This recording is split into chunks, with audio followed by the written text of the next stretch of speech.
Россия – страна политических заключенных. Традиции давние, и россияне, кажется, уже так привыкли к тому, что противников власти либо сажают, либо убивают, что мало кто оторвется от повседневных дел, чтобы послушать, какой там еще незаконный и абсурдный по своей жестокости приговор выносит еще одному смелому человеку, который пытается что-то изменить в стране в лучшую сторону, и какую очередную пытку устраивают ему в колонии или тюрьме. Политика Алексея Навального, этого личного врага Путина, 2 года с января 21-го держит за решеткой, все это время пытаясь сломить его сопротивление. За что? За день до вторжения российских войск в Украину Навальный сравнил Путина с обезумевшим пьяным дедом, которому хочется кровушки, которому захотелось танковые фигурки подвигать на карте боевых действий. И, похоже, пьяный дед Навальному такого не простит, как и претензии на президентское кресло. Что делают в колонии с Алексеем Навальным? Об этом мы поговорим сегодня. А еще и о том, как человек, сидя в российской тюрьме, сделал ее непроницаемые до недавних пор стены прозрачными. Навальный, находящийся в нечеловеческих пыточных прямо условиях, умудряется вести хроники своего заключения, которые практически в прямом эфире читают миллионы людей. Вот уже 2 года он ведет это невиданное и страшное реалити-шоу, где на наших с вами глазах создает уникальный исторический документ о России времен позднего Путина. С вами Павел Коныгин, и дважды в неделю я делаю для вас разборы об истории, политике, да и просто о жизни вокруг. Подписывайтесь на канал «Продолжение следует» в Ютубе и Телеграме, конечно. Этот выпуск сделан в партнерстве с телеканалом «Дождь» и изданием The Moscow Times.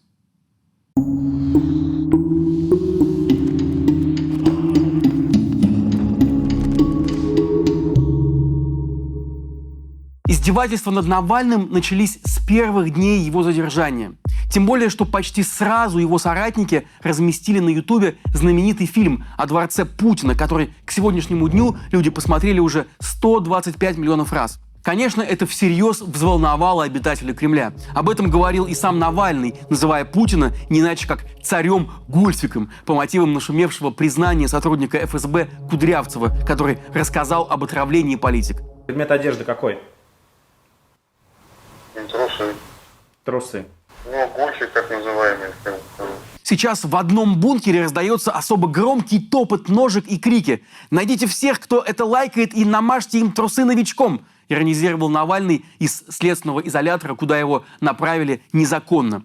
Обвинения против него были взяты буквально из воздуха, из заказного фальшивого дела парфюмерной компании Ив Роше. Впрочем, не сомневаюсь, что в глазах обитателей Кремля Навальный действительно видится преступником. Во-первых, он посмел не умереть после того, как российские спецслужбы отравили его ядом «Новичок» в августе 2020 года. А во-вторых, после выздоровления он дерзко и громко вернулся на родину. В Россию, в страну, где к тому моменту уже не действовали почти никакие законы, кроме закона мафиозных питерских джунглей. Это был самоотверженный, а некоторые даже говорят безрассудный поступок, как очень точно выразился сам Навальный, когда российские власти внесли его в базу террористов и экстремистов. Путин со своим дворцом за 100 миллиардов рублей – честный и скромный чиновник. Те, кто в Чечне уже совсем открыто похищают, пытают и убивают людей – это обычные госслужащие. Кем же я могу быть в этой системе? Конечно, только террористом. Чему тут удивляться? Конец цитаты. Кстати, а вы заметили связь между внесением Навального и его соратников в список террористов и начавшейся несколько недель спустя войной?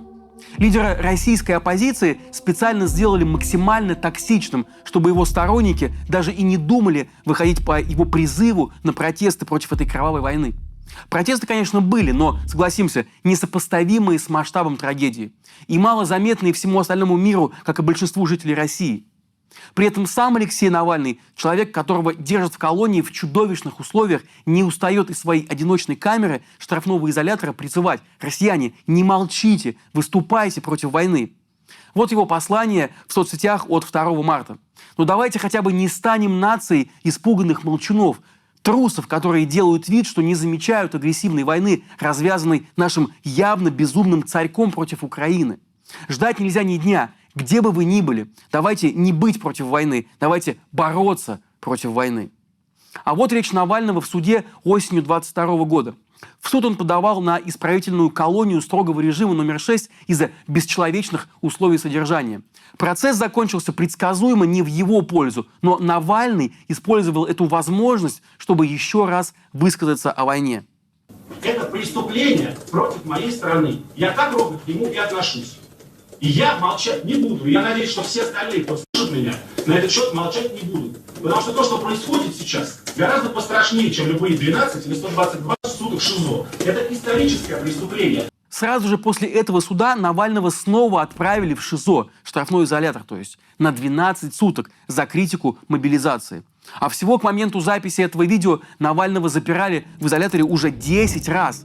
Это очень много. В эту новогоднюю ночь, например, его с температурой и кашлем отправили в ШИЗО больше, чем на 2 недели за умывание в неположенное время. И, увы, нет гарантии, что на выходе его не отправят на новый круг и не запрут в изоляторе снова. Вот как об этой практике психологических пыток рассказывает сам Навальный. В программировании такое называется бесконечный цикл. Сажают в ШИЗО на 3 суток за расстегнутую пуговицу. В ШИЗО ведут по коридору. Руки за спину. Угу, убираю руки за спину. Но 3-то секунды я шел, как обычно, без рук за спиной. Совершил преступление. 5 суток. Прикольно. Так я тут поселюсь, пожалуй. Указание явно из Москвы. Даже по меркам российской тюрьмы ШИЗО за 3 секунды рук не за спиной – это слишком. Конец цитаты. Вообще-то для того, чтобы посадить человека в штрафной изолятор, нужна веская причина. В Уголовном кодексе РФ сказано, налагаемое взыскание должно соответствовать тяжести и характеру нарушения. Кроме того, должно учитываться и состояние здоровья осужденного. Но в российских колониях не особенно заморачиваются даже с придумыванием правдоподобных поводов. В колонии Мелехова Навального сажали в ШИЗО не только за недостаточно быстро убранные за спину руки и расстегнутую пуговицу роба. Ему уже давали 7 суток за то, что неправильно представился, 15 суток за то, что он злостный нарушитель, 14 суток за отказ мыть забор, 11 суток за плохую уборку двора и обращение к лейтенанту не по отчеству и 11 суток за то, что он не был в куртке в 5 часов утра. Свою 9-ю путевку в штрафной изолятор на 12 теперь уже суток Навальный получил за употребление в разговоре с сокамерниками грубого слова «блядь». Он рассказывал, как веселились тюремщики. Представьте себе, комиссия, сидят 10 мордатых ментов, каждый из которых не то что употребляет мат, а просто разговаривает на нем. И вот они, с трудом сдерживая смех, в буквальном смысле подхихикивая, разбирают мое асоциальное поведение. Не стыдно вам, осужденный Навальный, такое грубое слово употреблять? О том, что такое камера ШИЗО, доступно рассказывает основательница фонда помощи заключенным «Русь-сидящая» Ольга Романова. Это каменный мешок, да, без вентиляции, без всего, прикрученный с 6 утра шконкой, где можно ходить, и можно сидеть на табурете, привязанном, приделанном к полу, прикрученными болтами железными в пол. И он не двигается, и стол тоже не двигается. И у тебя, в общем, нет возможности общения, нет возможности для чтения, нет возможности для письма. Если они есть, то они крайне-крайне-крайне ограничены. И вот это вот действительно в плохих условиях, с плохой едой, без передач и без свиданий, очень плохое сидение, ничего не делание в цементном мешке. Да. Это, конечно, безумно тяжело. А вот что рассказывал сам Алексей Навальный. Устроено это так. Бетонная конура 2,5 на 3 метра. Чаще всего там невыносимо, потому что холодно и сыро. В 5 утра забирают матрас и подушку и поднимают койку. Под потолком 2 камеры. Свидания запрещены, письма запрещены, передачи запрещены. Все время обыски и руки за спиной. Но почему же Навального так прессуют? Помимо мстительности самого Путина, постоянно раздражаемый расследованиями и высказываниями Алексея и его соратников, могут быть и другие причины. Например, навальнисты создали так называемый список 6000, куда попали российские олигархи, коррупционеры и разжигатели войны. Соучастницей разжигания войны Алексей Навальный называл в том числе и не чужую российскому диктатору женщину по имени Алина Кабаева. Она возглавляет национальную медиагруппу, компанию-хозяйку Первого канала. Кроме того, соратники Алексея Навального запустили в первые недели российского вторжения в Украину свое антивоенное СМИ, быстро ставшее очень популярным. И это, безусловно, тоже стало причиной усиления тюремных репрессий против оппозиционера. Ну и еще одна причина, по которой уже как минимум тюремная администрация взъелась на политика, это то, что Навальный решил создать профсоюз заключенных и сотрудников колонии. Бесконечные циклы ШИЗО – не единственное издевательство, которое придумали мучители политика. Последний раз ему давали свидание с семьей в мае. Кроме того, в последние месяцы Навального фактически лишили права на общение с адвокатом. В начале сентября, по словам Навального, руководство колонии объявило ему: «Вы не прекращаете заниматься своей преступной деятельностью, так что адвокатскую тайну в вашем отношении мы отменяем». Еще никто из политических оппонентов Путина, которых тот отправлял за решетку, не удостаивался такого давления. И то, через что Навальный уже прошел, скорее всего, к сожалению, далеко не самое страшное из того, что для него заготовили или заготовят. Конечно, Михаил Ходорковский сидел в тяжелых условиях и даже однажды ночью подвергся нападению заключенного, который полоснул его ножом по лицу. Но Ходорковского никогда не подвергали такому систематическому административному беззаконию. Пытая его отсутствием сна, подселяя к нему, как это происходило с Навальным, то больного туберкулезом, как потом выяснилось, фальшивого, то бомжа, настоящего, месяцами не моющегося по принципиальным соображениям, то человека с сексуальными девиациями, заставляя регулярно раздеваться догола, при этом зачем-то снимая это на несколько видеорегистраторов. Тоже ведь вопрос, для чего? Унижение это или сексуализированный садизм какой-то? С Михаилом Ходорковским до таких низин власть не опускалась. Политический климат в стране был другим тогда. Путин еще не мог себе так много позволить. В тюремные времена Ходорковского был даже случай, когда судья выносила решение в его пользу в иске против колонии. Сегодня такое, согласитесь, даже невозможно себе представить. Как и то, что окунувший руки в кровь по локоть Путин станет учитывать чьи-то голодовки и идти на уступки в ответ на чью-то принципиальную позицию.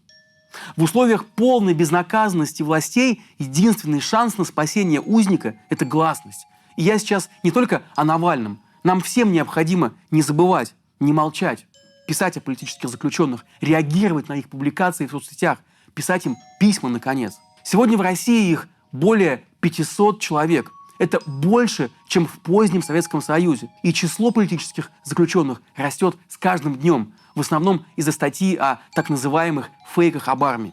Навальный сам регулярно пишет о других политзеках. Об Илье Яшине, Владимире Карамурзе, Юрии Дмитриеве, Лилии Чанышевой и муниципальном депутате Алексее Горинове, чьим именем, кстати, и называют теперь в прессе статью о фейках, гориновская статья.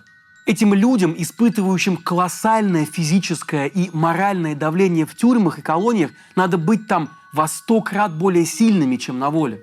Алексей Навальный пока кремень, при том, что осознает, цитирую, «жизнь зэка стоит меньше пачки сигарет, а пытают и убивают чаще всего именно в ШИЗО». Конец цитаты. Чтобы подбадривать себя и своих сторонников, он рассказывает, что переход из зоны в зону, из камеры в камеру – это просто такое космическое путешествие. И называет ШИЗО местом для випассаны, то есть медитации, шуточно призывая всех, у кого такого места нет, просто позавидовать ему.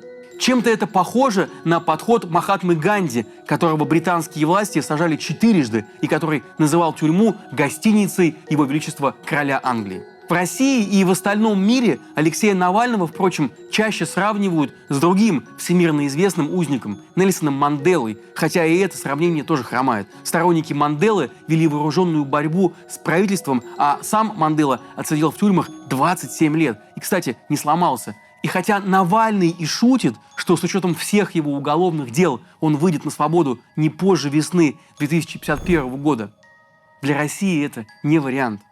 И в наших с вами силах, в том числе, сделать так, чтобы враг Путина не повторил судьбу Манделы по продолжительности тюремного срока.